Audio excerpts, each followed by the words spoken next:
enquanto Esdras. Então você pode abrir sua Bíblia em Esdras capítulo 7, peço para você ficar de pé se você já encontrou, para a gente fazer a leitura. São só 2 versículos que a gente vai ler, então acho que a gente consegue ler agora de pé, ok? A gente vai ler os versos 27 e 28, vou ler aqui.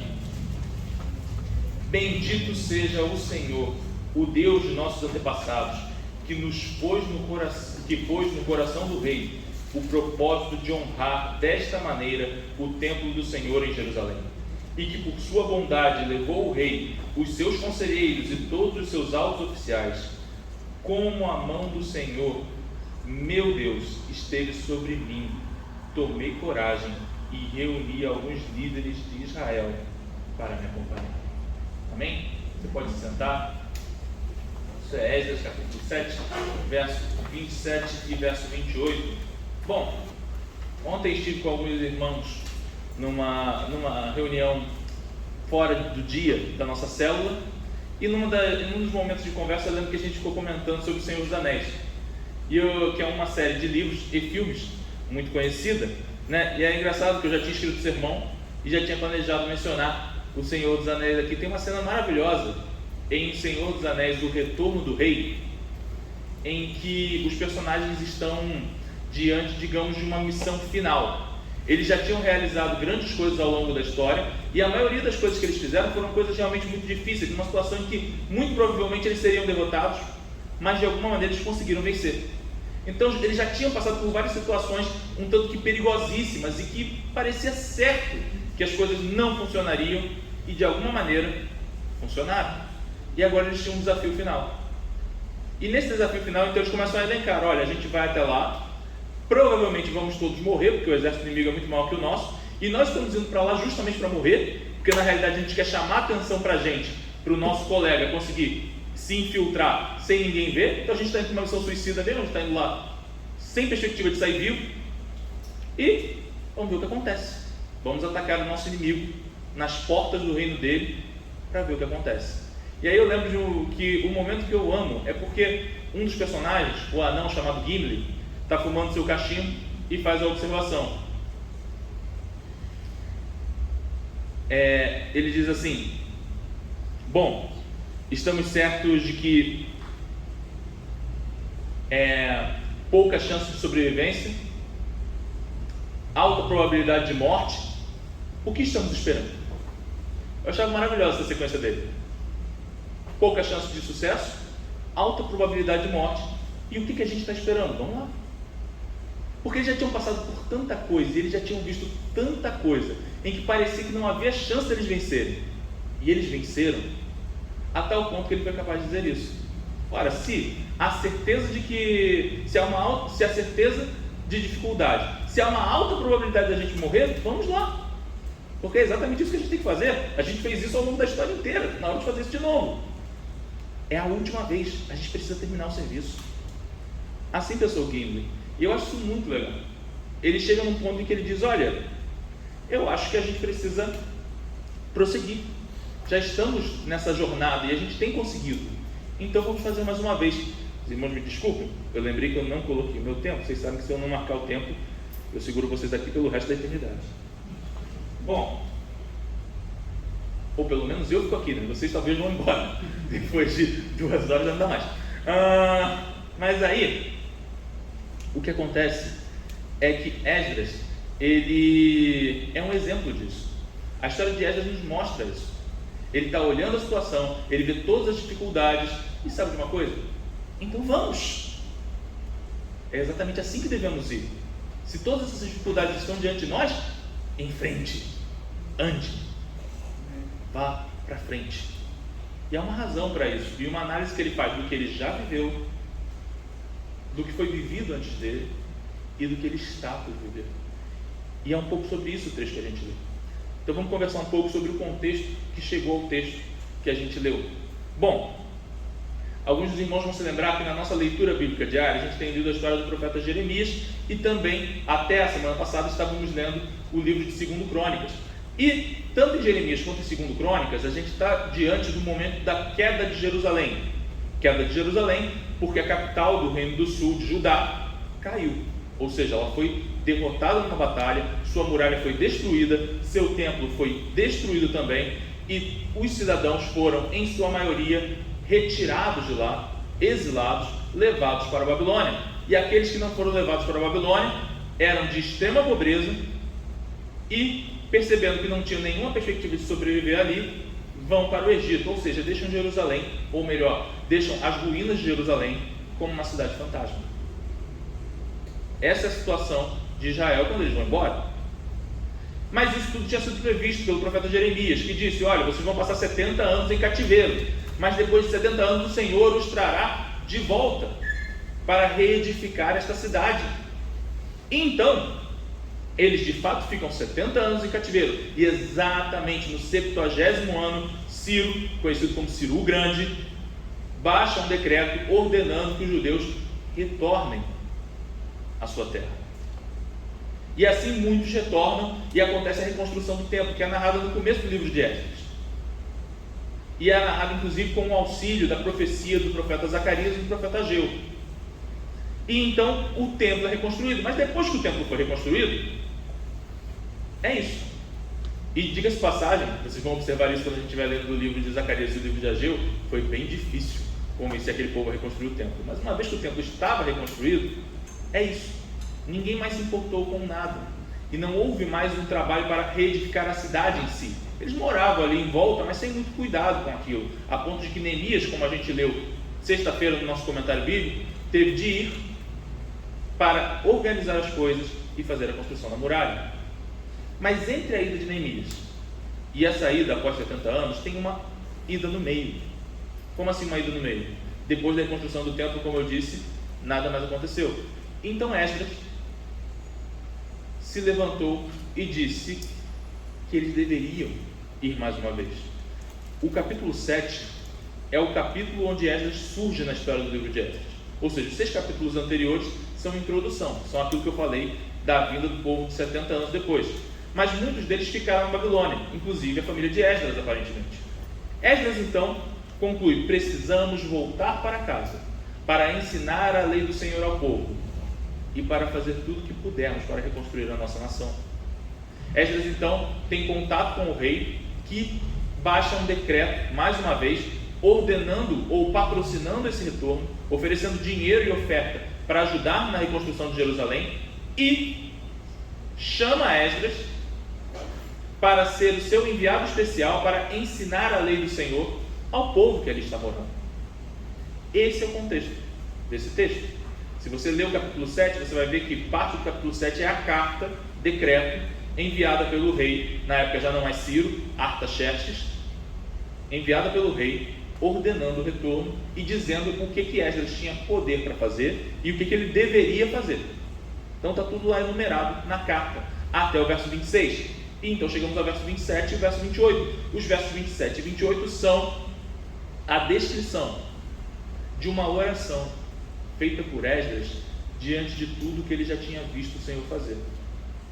E é, portanto, sobre essa oração que eu quero conversar com vocês nessa manhã.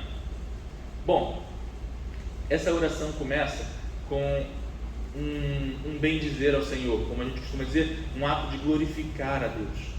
Esdras diz: bendito seja o nome do Senhor, que Deus seja glorificado. E então ele vai dizer: ora, mas por que Deus deve ser glorificado? Mas antes da gente pensar no porquê de Deus ser glorificado, perceba a maneira como se glorifica a Deus nesse contexto. Bendito seja o nome do Senhor. A gente geralmente não tem muita atenção a isso. No nosso mundo atual, a gente, até onde nos parece, não se preocupa muito com dizeres como esse. A palavra abençoado, né, abençoe alguém, que a gente usa em português, ela vem da ideia de bem dizer. Então o conceito de bem dizer está conectado à ideia de abençoar. Quando você abençoa alguém, na prática, a ideia é que você está falando bem dessa pessoa, está desejando o bem e ao mesmo tempo falando bem dela. Você está afirmando coisas boas a respeito dela ou esperando coisas boas para ela. Quando ele diz bendito seja o nome do Senhor, então, ele espera coisas boas para Deus? Não. Deus é Deus. Esdras não tem nada a ver com aquilo que acontece com Deus. Mas do ponto de vista dele, ele está dizendo: olha, que eu sempre bendiga o seu nome.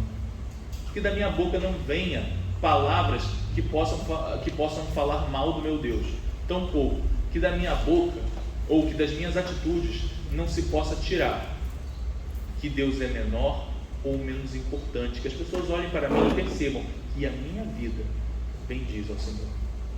Então note isso. Esdras começa dizendo: bendito seja o nome do Senhor, que o nome de Deus seja exaltado através da minha vida. Mas ele prossegue, e ele então nos diz o Deus de nossos antepassados, e aqui ele já faz uma primeira conexão. Por que Deus tem que ser bendito? Por causa de tudo que nós vimos com os nossos antepassados. Ele lembra da sua história passada e diz: Deus fez tudo o que fez no passado, Deus não vai falhar agora. Deus cuidou do seu povo no passado, Ele não vai falhar agora. Isso me lembra uma cena também de outro filme, chamado Jojo Rabbit. Esse alguns gostam, alguns odeiam, mas é um filme de comédia, e que se passa no período da Segunda Guerra. E em meio àquele contexto, há uma jovem moça judia escondida na casa de um alemão. Ele não sabia que a moça estava lá até algum tempo, e então quando ele entra em contato com ela, ele fala com ela, e ele está muito chateado, porque ele foi ensinado a odiar judeus. Mas em dado momento, então, ele começa a dizer para ela todo o seu discurso de superioridade racial. Ele diz: olha, eu sou um ariano, eu sou descendente de brancos, eu sou assim, eu sou assado, nós somos superiores e tal. E ele vai descrevendo tudo isso. Só que a menina é mais alta que ele, mais forte do que ele. E então, enquanto ela está ouvindo, ela simplesmente fecha a mão e dá um soco na cara do menino. E põe o menino no chão. Ela, judia, segundo ele, uma raça inferior, põe ele no chão. Então ela agarra o menino e diz para ele: olha só, os meus antepassados lutaram contra anjos. Eu sou descendente de reis, e o meu povo é aquele que saqueou o Egito e atravessou o Mar Vermelho a pé enxuto. Não tente você dizer para mim que é melhor do que eu, porque um idiota com um bigodinho estranho disse isso para você. E naquele momento o menino toma um susto. Será que eu estou enganado? Será que então não é como eu pensava? Talvez ele tenha descoberto que não era.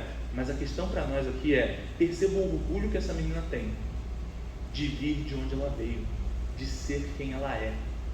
Ela é parte do povo judeu, descendente, portanto, de Jacó, o homem que lutou contra o anjo do Senhor, descendente, portanto, daquele povo que atravessou o mar a pé enxuto, possivelmente aparentada à casa do rei Davi e a tantos outros reis que Israel teve. Dessa maneira que ela pode dizer isso com orgulho.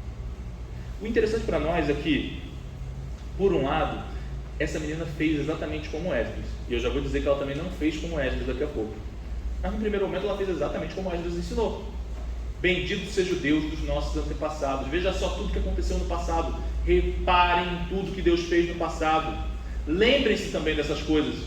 Deve ser dito para nós: o mar foi atravessado a pé enxuto, o mar secou, o mar se abriu, e num determinado ponto dele estava seco, e aquele povo atravessou. Por quê? Porque Deus cuidou deles quando eles tinham que atravessar.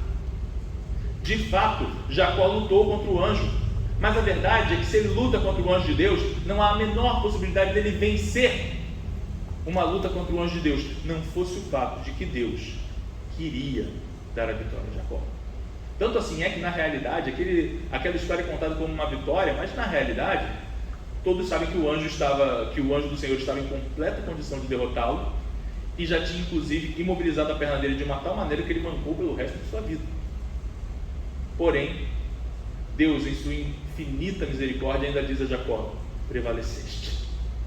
Porque é isso que ele faz conosco. Ele nos faz prevalecer, no sentido de que, apesar dos nossos pecados, em Cristo nós fomos perdoados. Ele nos fez prevalecer.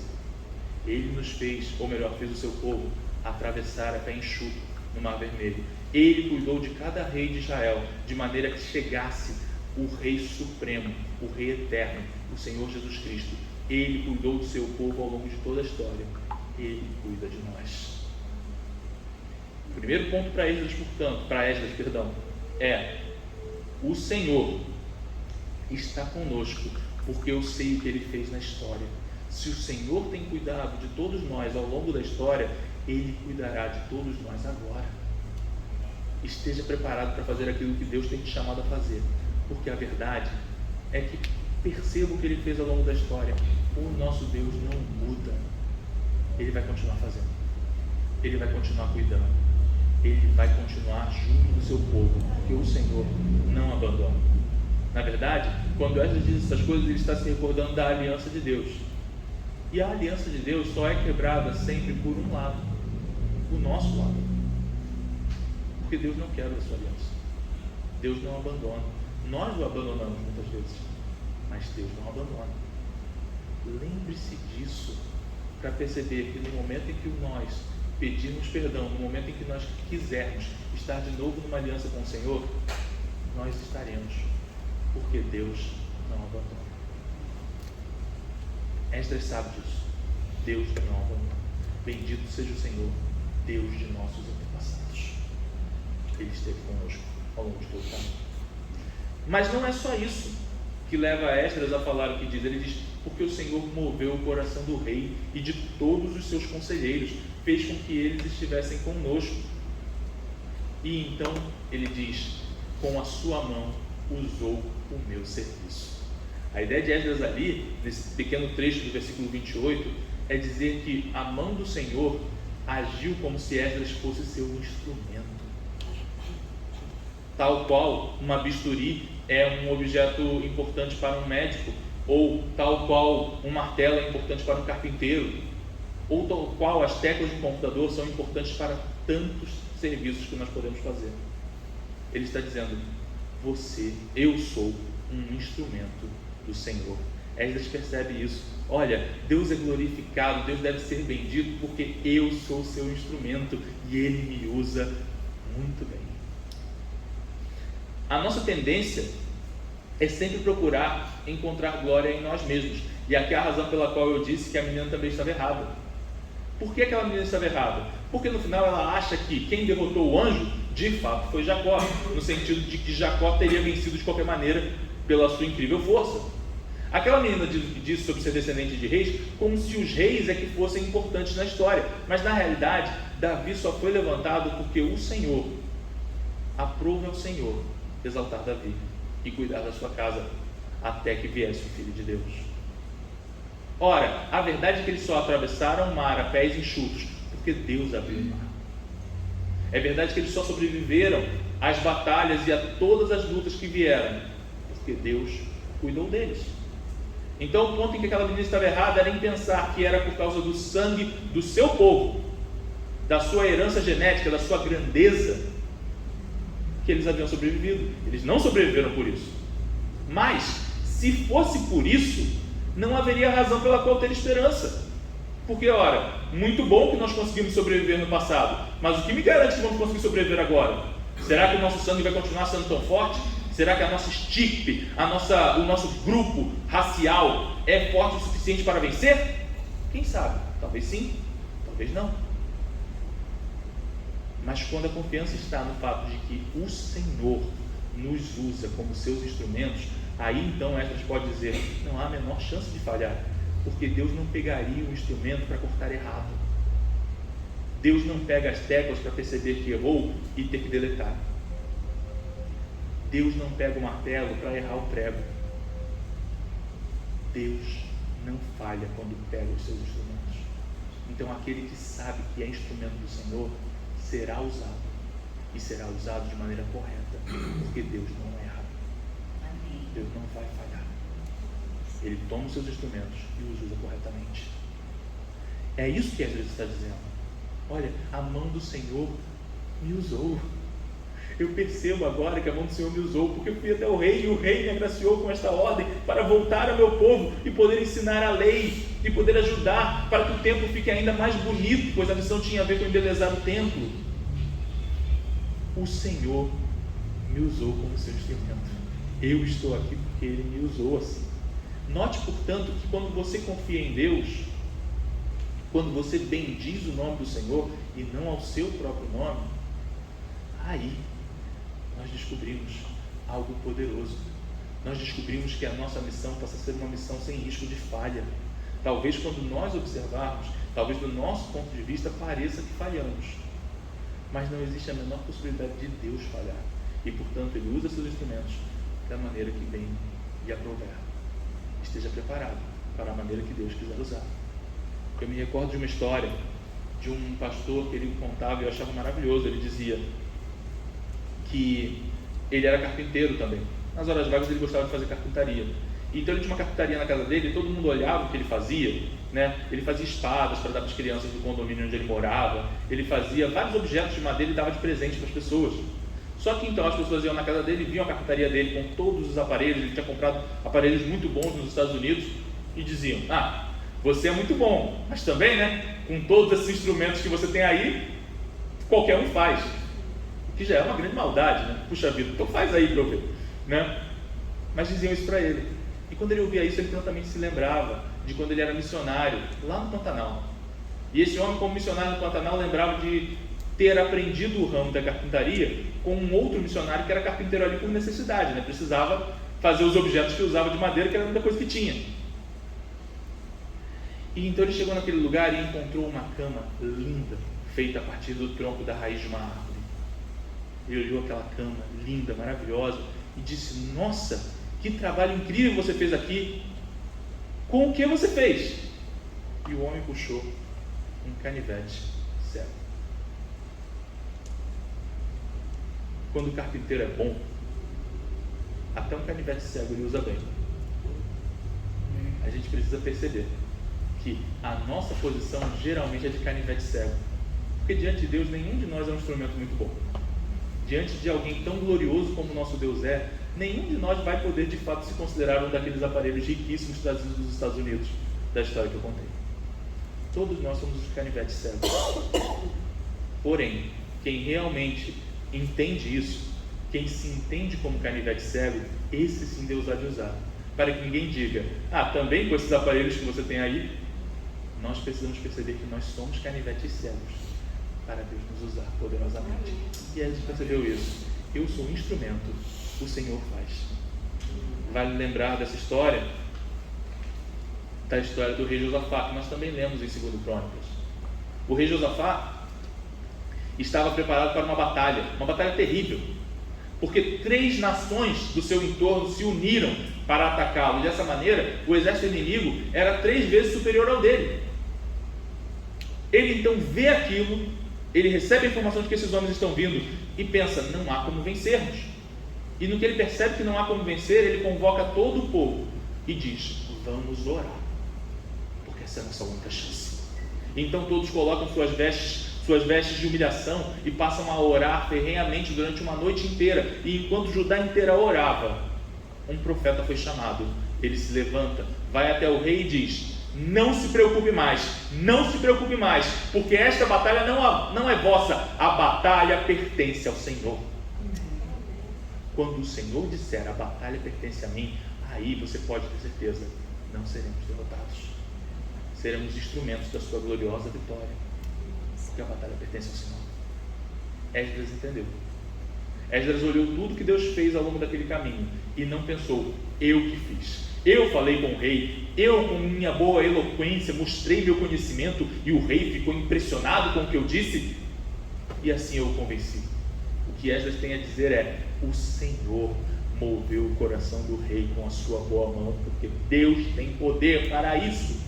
Eu não, eu nada posso, eu sou um canivete cego. Mas quando Deus decidiu agir, o Senhor agiu. E aí nem o rei pode resistir. E assim Artaxerxes entregou as cartas para que ele fosse. O interessante é que a missão de Esdras ainda não estava concluída. O verso que nós estamos lendo não é só um agradecimento de Esdras, mas também é ele trazendo a sua preocupação quanto ao que está por vir. Se nós prosseguirmos no versículo 28, veremos que ele disse: e então tomei coragem, me enchi de coragem para convocar os meus irmãos a ir. Como eu disse a vocês, o povo retornou a Jerusalém, mas nem todos retornaram, tal qual a família de Esdras não retornou. Muitos são aqueles que não haviam retornado, e no que esses não haviam retornado, havia uma ausência populacional em Judá. O reino estava pequeno, não havia uma população tão grande quanto era necessário para proteger aquela cidade. Não só, poucos levitas haviam retornado, e no que você não tinha muitos levitas, poucos eram aqueles que podiam ensinar a lei ao povo, de maneira que quando Esdras chegar lá, ele vai perceber que aquele povo já abandonou de novo a lei do Senhor. Lembra? Por que eles foram expulsos de lá? Porque eles abandonaram a lei do Senhor e não se arrependeram. Agora já haviam abandonado de novo. Será que se arrependeriam? É o que Esdras iria descobrir, e o que nós vimos essa semana, foi essa história contada nos capítulos 9 e 10 de Esdras. E também, de certa maneira, ela evolui, e a gente vê um pouco mais dela nos capítulos 9 e 10 de Neemias, que a gente vai ler essa semana. Mas o fato é que o que a gente aprende com tudo isso é que Esdras ainda não tinha concluído a missão. E a verdade é que todos nós não concluímos a nossa missão até o momento do nosso último suspiro. Se estamos vivos, Deus tem coisas a realizar através de nós. Eu não estou dizendo a você que você deve trabalhar além das suas energias, que você deve se esforçar de uma maneira a fazer mal à sua saúde. Mas a verdade é, nós estamos aqui porque Deus está disposto a nos usar. Seja instrumento nas mãos do Senhor. Esdras foi um instrumento de que maneira? Ele então se animou a ir até cada uma daquelas pessoas, daqueles irmãos que ele sabia que ainda estavam lá no meio dos babilônios, para dizer: vamos voltar, vamos retornar, porque o Senhor tem nos chamado a retornar, vamos voltar, é hora de irmos, é hora de marchar. Mas uma coisa que me encanta nesses versos é: tomei coragem. Esdras teve coragem. Por que Esdras teve coragem? Por causa de tudo isso que nós vimos. Esdras teve coragem, primeiro, porque ele lembra que Deus cuida do seu povo. Ele sabe que Deus tem estado com o seu povo, que Deus não abandona o seu povo. E se Deus jamais abandona o seu povo, então ele não abandonará agora. Esdras tomou coragem porque ele conhece a história de Israel, porque ele conhece a história do povo de Deus ao longo de toda a história humana, porque você pode pensar nisso considerando os tempos anteriores a Abraão, a maneira como Deus cuidou de Noé. Você pode pensar nisso pensando em Abraão, a maneira como Deus cuidou de Abraão, Isaac, Jacó, a maneira como ele chamou o seu povo do Egito, retirou-os do Egito, a maneira como ele estabeleceu um reino, a maneira como ele, para que eles pudessem ser corrigidos, levou-os ao cativeiro, mas garantiu: eu vou visitá-los daqui a 70 anos e vou trazê-los de volta. A maneira como ele de fato cumpriu o que disse, levou-os de volta, reconstruiu a nação. E então, por 400 anos, não falou, mas quando falou, falou através do Filho, para trazer perdão de pecados a todo aquele que lhe cresce. E então, quando falou, chamou para um reino que já não era mais um reino apenas dos judeus, mas era um reino que compunha o mundo inteiro. Todos aqueles que entregassem sua vida ao Senhor seriam salvos e fariam parte do reino de Deus. E então poderiam olhar para toda essa história que eu mencionei e dizer: é a minha história, para, de alguma maneira, lembrar da história que eu contei agora daquela menina, e poder, da mesma maneira que ela, afirmar: olha, o meu povo é o povo que atravessou o mar a pés enxutos. O meu povo é o povo do sujeito que lutou contra o anjo de Deus. O meu povo é o povo do sujeito que foi jogado na cova cheia de leões e nada lhe aconteceu. O meu povo é o povo que reconstruiu Jerusalém em poucas semanas, como a gente vai ver na história de Neemias. O meu povo é o povo que um dia cantará na Jerusalém eterna: glória, glória ao Cordeiro de Deus. Fazemos parte do povo de Deus. E é por essa razão que Esdras toma coragem. E é por essa razão que todos nós devemos tomar coragem. Porque o Senhor tem uma missão para nós. Porque nós estamos aqui. E Ele tem alegria em usar os seus instrumentos, quando esses instrumentos sabem que são canivetes cegos. Se você entender que você é um canivete cego, Deus é poderoso para fazer de você a escultura mais bonita, mesmo que seja no meio do Pantanal. Porque Ele consegue. Porque Ele, como sabemos, o Senhor Jesus é um ótimo carpinteiro, o melhor carpinteiro do universo. Por fim, eu me recordo das palavras de Martinho Lutero. Geralmente as pessoas estabelecem 3 grandes eventos que cortam a história entre a Idade Média e a Idade Moderna. O principal deles, o mais citado deles, é a queda de Constantinopla. Mas também são citados o Renascimento e a Reforma Protestante. E sobre a Reforma, Lutero disse certa vez: eu simplesmente ensinei, preguei e escrevi a palavra de Deus. Não fiz nada, a palavra fez tudo. esse evento que é tão importante para a divisão de um marco histórico, na opinião de Lutero, aconteceu simplesmente porque a palavra de Deus foi pregada. Eu não fiz nada, a palavra fez tudo. Deus faz através de nós, quando nós entendemos quem nós somos e dizemos: bendito seja o Senhor nosso Deus, porque Ele sim é mestre carpinteiro, eu sou um instrumento, e assim como Ele usou instrumentos ao longo de toda a história e fez coisas grandiosas, Ele fará coisas poderosas em nossas vidas. Amém. Para a glória do seu nome. Amém. Deus seja exaltado. Vamos orar? Senhor Jesus, obrigado. Obrigado porque a sua palavra revela quão maravilhoso tu és, Senhor. Obrigado porque tu és bom. Tu és bom porque nos vês, Senhor. Ora, não somos nada para ser vistos. Não temos importância, não temos valor. Em nós mesmos, nada somos. E não podemos ter perspectiva de que se alguma coisa foi boa no passado, poderá ser boa no futuro. Nada garante isso. Não posso ter certeza disso. Mas posso ter certeza de que assim como Deus esteve com seu povo no passado, e assim como tem estado comigo ao longo de todos os dias anteriores da minha vida, Ele estará comigo no futuro. Nesse caso eu posso ter perspectiva. Não com base em mim mesmo, pois nada tenho, mas com base em Ti. Porque eu tenho fé no Senhor.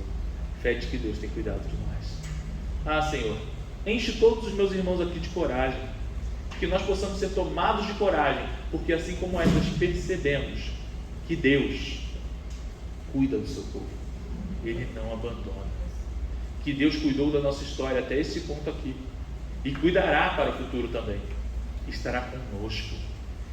Senhor, e faz com que cada um de nós entenda que somos apenas canivetes cegos